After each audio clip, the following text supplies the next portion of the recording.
قربتنا ولقد رآه أهل المدينة على المنبر ولم يذكروا لنا واتبعهم الله بيزيد الفاصل. امام نے دربار سے نکلنے کے بعد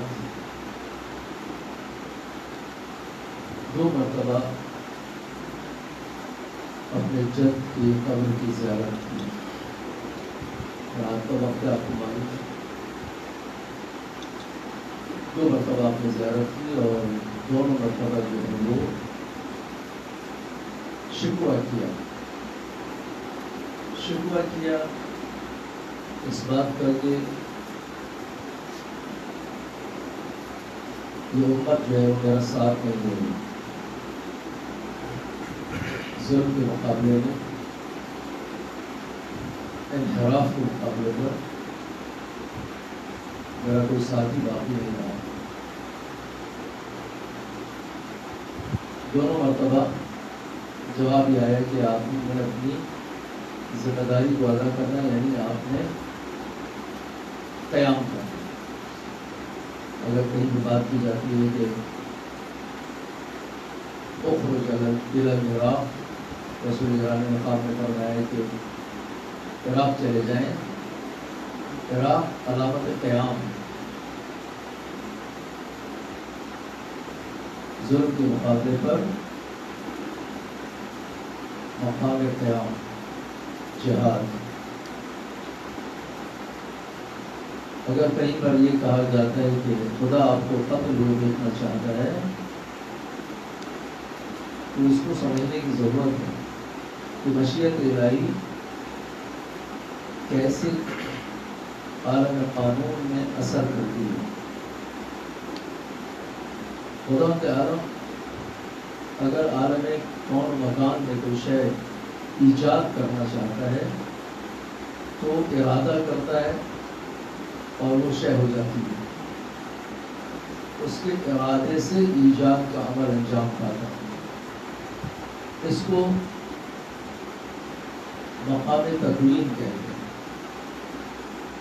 لیکن خدا کے متعال دستور اور قانون اور شریعت کے دائرے میں اگر کسی سے کچھ چاہتا ہے تو اس کا طریقہ یہ نہیں ہے کہ وہ کون کہتا ہے اور وہ عمل انجام پا جاتا ہے. نہیں، وہ کون کہتا ہے قانون وضع کرتا ہے اور پھر یہ چاہتا ہے کہ مومن اس قانون کے مطابق عمل کرے. جو اس کے مطابق عمل کرتا ہے وہ کامیاب ہو جاتا ہے. لہذا اس نے یہ شریعت بنائی ہے حلال و حرام اور اس کے اندر امر معروف نہی عن منکر، جہاد، سب کچھ اس میں شامل ہے. یہ قوانین بنا دی ہیں. اب وہ یہ چاہتا ہے کہ انسان اس پر عمل کرے. جو عمل کرے گا وَمَن يَعْمَلْ مِثْقَالَ ذَرَّةٍ خَيْرًا يَرَهُ وَمَن يَعْمَلْ مِثْقَالَ ذَرَّةٍ شَرًّا يَرَهُ. تو وہ اس کا مشاہدہ کرے گا. اس عالم قانون میں خدا نے یہ چاہا کہ امام قیام کریں، جہاد کریں. بس کسی کے ذہن میں یہ تصور مشیت کا نہ آئے کہ خدا نے چاہ لیا، اس کی مشیت یہ ہے، تو اس کا مطلب یہ ہے کہ امام مجبور ہے کہ وہ ایسا حتماً کرے. نہیں، کہیں گے لیکن اپنے انتخاب اور اختیار سے کریں گے. یہ اہم نقطہ ہے. اگر سلب اختیار ہو جائے تو اسوہ نہیں ہے. ہمارے لیے وہ نمونہ عمل نہیں بن سکتی. ہمارے لیے نمونہ عمل کب ہے؟ جب انہوں نے ایک عمل اختیار سے کیا اور ہمیں بھی دعوت دی کہ ہم انتخاب کریں. آج ان کی راہ پہ چلنے والے اس راستے کا انتخاب کرتے ہیں جو امام نے کیا. 1400 سال سے کر رہے ہیں. یہ بھی مشیت الہی کے مطابق ہے. خدا ہم سے بھی یہ چاہتا ہے. دیکھنا یہ ہے کہ مطابقت کون کرتا ہے، اس مشیت کی کون مخالفت کرتا ہے. جو مطابقت کرے گا وہ جیت جائے گا. امام نے ان 2 زیارتوں کے بعد تیاری کا آغاز کیا، سفر کیا۔ اگلے دن صبح کے وقت امام گھر سے باہر نکلے ہیں، کوچے میں آئے ہیں تو مروان ابن حکم سے دوبارہ آپ کی ملاقات ہوئی۔ کل رات کو بھی ملاقات ہوئی تھی، اب صبح پھر ملاقات ہوئی، اور اس نے پھر یہ بات دہرائی کہ آپ اگر یزید کی بیعت کر لیں تو دنیا اور آخرت اس کی عقیدے کے مطابق دنیا اور آخرت آپ کے لیے، اس میں مصلحت یہی ہے، دنیا اور آخرت کی مصلحت یہ ہے کہ آپ بیعت کریں۔ اس نے جب یہ جملہ کہا تو امام نے یہ خطبہ ارشاد فرمایا، یہ خطبہ جو آج تلاوت کیا گیا اس کے جواب میں ہے، فرمایا انا للہ و انا الیہ راجعون وعلی الاسلام السلام۔ ہمیں خدا کی طرف سے آئے ہیں، اس کی طرف پلٹ کے جانا ہے۔ اگر تمہاری بات کو میں مان لوں، بیعت کر لوں تو اسلام پر فاتحہ پڑھ دی جائے، وعلی الاسلام السلام، اسلام پر سلام بھیج دیا جائے، لیکن اسلام ختم ہو جائے گا، اسلام جو ہے وہ باقی نہیں رہے گا۔ اور یزید اور اس کے حواریوں کی جو کوشش تھی وہ یہی تھی کہ دین باقی نہ رہے، دین محمد کا نام مٹ جائے۔ آج تک آپ دیکھیں ان کی یہی سازش ہے، جو اس نسل کے لوگ ہیں وہ آج بھی جو ہے وہ یہودیوں کو مسلمانوں پر ترجیح دے رہے ہیں۔ تو یہ کھل گئی بات، اب اور اس سے زیادہ کیا کھلنی ہے، اہل بصیرت کے لیے پہلے سے کھلی ہوئی تھی۔ جو ظاہر بھی ہیں، جنہیں فقط یہی مادی دنیا کا ظاہر نظر آتا ہے، ان کے لیے بھی کھل گئی ہے۔ یہ اور بات ہے کہ وہ ان کے ہم عقیدہ ہیں، تو پھر کھلنے کا بھی کوئی فائدہ نہیں ہے، ایک جیسے۔ بہرحال امام نے فرمایا کہ وعلی الاسلام السلام، اس کے بعد فرمایا کہ وَلَقَدْ سَمِعْتُ جَدِّي رسول اللہ، جدی رسول اللہ، میں نے اپنے جد سے یہ روایت سنی ہے، یہ روایت امام نے نقل کی کہ یہ حاکمیت اور یہ خلافت حرام ہے آل ابی فلان پر، ان کا حق نہیں ہے کہ وہ مسلمانوں کی قیادت کا عمل انجام دیں، قیادت سنبھالیں۔ اور اس کے بعد فرمایا کہ رسول اکرام یہ بھی فرما گئے کہ اگر اہل مدینہ نے فلان شخص کو میرے منبر پر بیٹھا دیکھا تو ان کی ذمہ داری ہے کہ اسے قتل کر دیں، اور اہل مدینہ نے اس شخص کو میرے منبر پر، رسول کے منبر پر بیٹھے دیکھا لیکن اس کو قتل نہیں کیا۔ اس کا نتیجہ کیا ہوا؟ فَابْتَلَاهُ اللَّهُ بِيَزِيدِ الْفَاسِقِ، اس کا ایک کبھی نتیجہ ہے، وہ یہ ہے کہ یزید جیسا شخص حاکم بن گیا۔ معاشرتی مسائل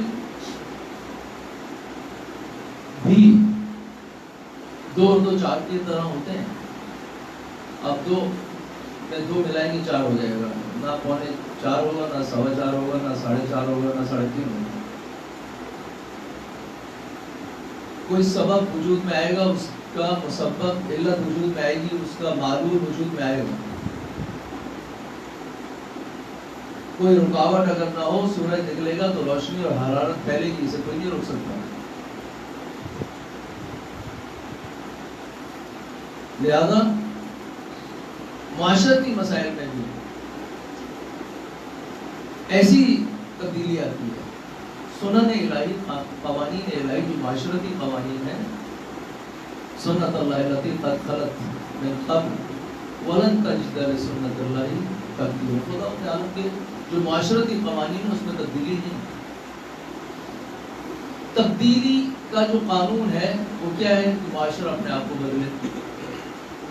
ان اللہ لا یغیر ما بقوم حتیٰ یغیروا ما بانفسہم، انسان کو خود بدلنا ہے پھر وہ معاشرے کو بدل سکتا ہے، چاہے وہ مثبت ہو چاہے منفی ہو۔ اگر منفی بھی خراب بھی کرنا ہے معاشرے کو تو بھی انسان بدلے گا، معاشرہ بدلے گا۔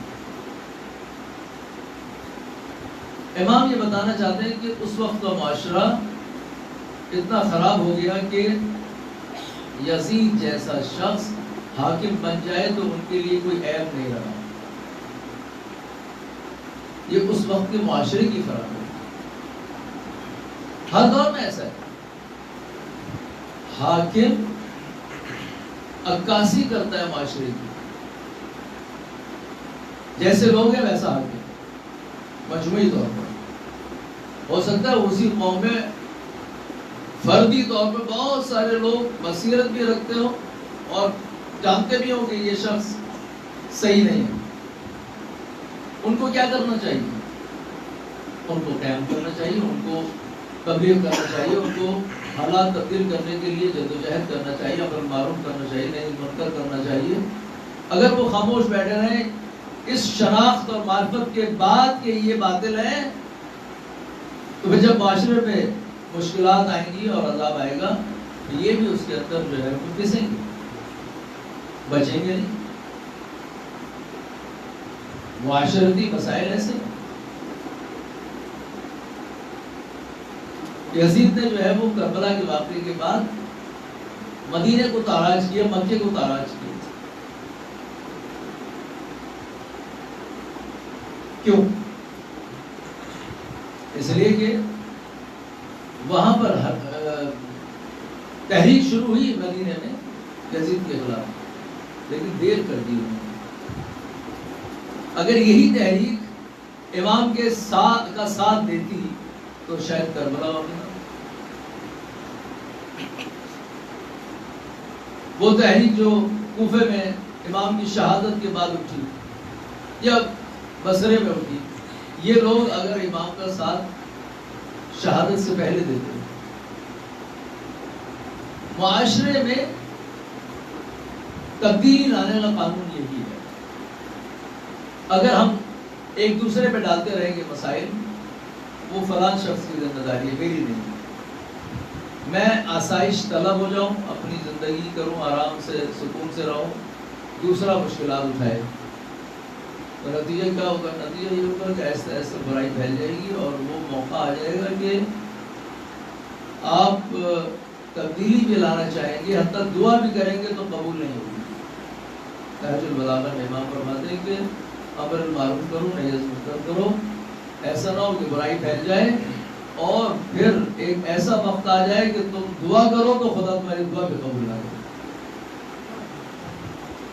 اپنے اعمال کے نتیجے۔ اس وقت کے لوگوں کے اعمال کا نتیجہ کیا ہوا؟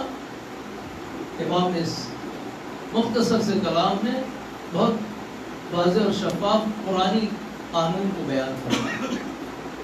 قرآن کریم یہ فرماتا ہے کہ ان اللہ لا یغیر ما بقوم حتی یغیروا ما بانفسہم، اس معاشرے نے اپنے آپ کو برائی کی طرف تبدیل کر لیا۔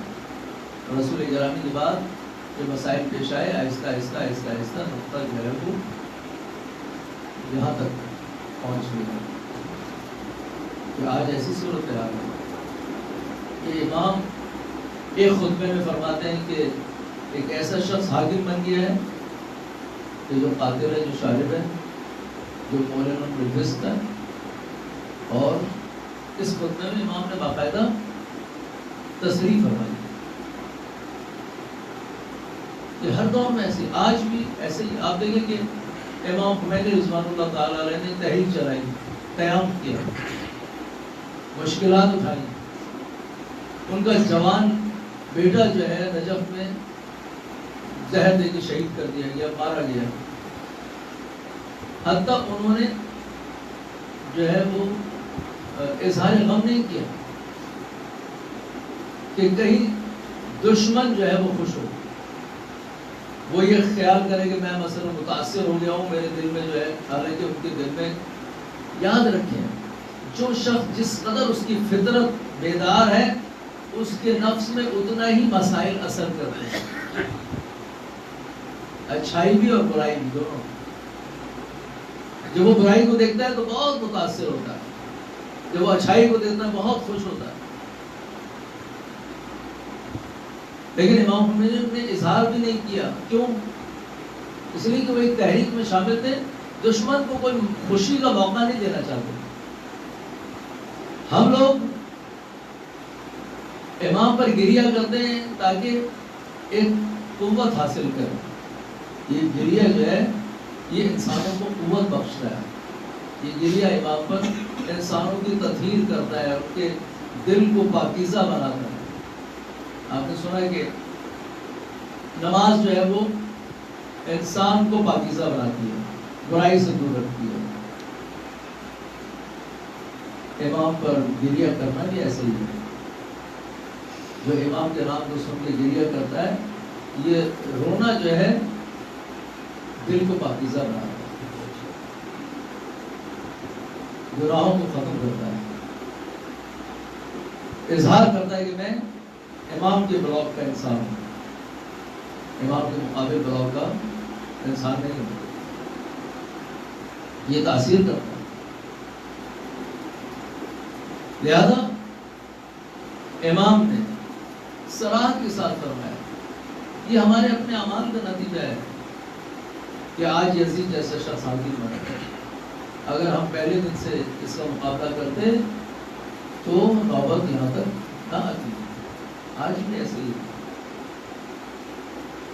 امام خمینی نے آج کے دور میں آپ دیکھیں کہ کتنی مشکلات اٹھائی. لہٰذا وہ سرعام یہ بات کہا کرتے تھے اپنے خطبات میں، تقریروں میں، کہ میں نے جو کچھ بھی سیکھا ہے وہ محرم اور سفر سے سیکھا ہے، میرے پاس کچھ نہیں ہے، جو کچھ بھی ہے محرم اور سفر ہے. کیوں محرم اور سفر ہے؟ اس لیے کہ محرم اور سفر انسان کو تمام وسائل کے نہ ہونے کے باوجود ظالم کے مقابلے میں کھڑا کرنا سکھاتا ہے کہ انسان خدا کا نام لے، اور جب طے ہو جائے گی یہ ظالم ہے. امام خمینی کو پکڑنے آتے ہیں، جو پکڑنے آتا ہے وہ لرز رہا ہوتا ہے، اس کو خوف طاری ہے. امام خمینی کو کوئی خوف طاری نہیں. کیوں؟ اس لیے کہ انہوں نے حسینی راستہ معرفت کے ساتھ اختیار کیا. انہیں معلوم ہے کہ اس راستے میں کانٹے ہیں، مشکلات ہیں. معرفت کے ساتھ جو راستہ طے ہوتا ہے اس میں پھر اضطراب نہیں ہوتا. لہذا یہ بات مورخین نے نقل کی ہے کہ جب شبر امام کے سینے پہ سوار ہوا تو ہٹ گیا، دور چلا گیا، پھر دوبارہ آیا. کسی نے پوچھا کہ کیوں ایسا تھا؟ کہا کہ حسین کے چہرے کا نور دیکھ کر مظلوم مان لگا. کیوں حسین کے چہرے پر آپ کے وقت میں نور زیادہ ہے؟ اس لیے کہ جس قدر خدا سے ملاقات کا وقت قریب ہو گیا، آپ کے عشق میں اضافہ ہو گیا، آپ کا چہرہ منور ہو گیا. جو جس کے عشق میں مبتلا ہے وہ اس کے لیے کام کرتا ہے، جدوجہد کرتا ہے، خوف نہیں کرتا. امام نے کیسے کیسے اعمال انجام دیے ہیں. آپ دیکھیں کہ اور نے آپ کا راستہ روکا،